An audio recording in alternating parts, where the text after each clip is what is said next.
තීරණ වලට යටත්ව ඒ සංශෝධන යටත්ව මේ අයවැය අපි යෝජනා කරනවා 2026 අයවැය ලේඛනය ඔබතුමාලට ඉදිරිපත් කරනවා. දෙවියන්ට ඉනිවා කරන එක පැහැදිලිව තමයි මයික්‍රොෆෝනේ භාවිත කරමින් තමයි ඡන්දය ප්‍රකාශ කරන්න කියලා. පක්ෂයි.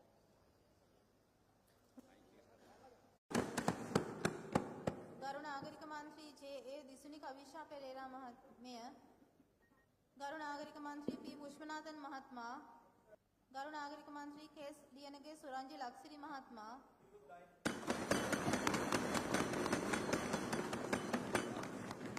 ගරු නාගරික මන්ත්‍රී කේ. ලියනගේ ඉමල්ෂ ෂොහෙල් මහත්මයා,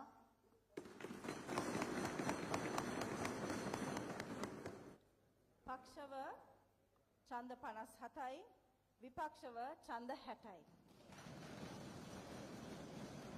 විපක්ෂව වැඩි ඡන්ද 3ක්.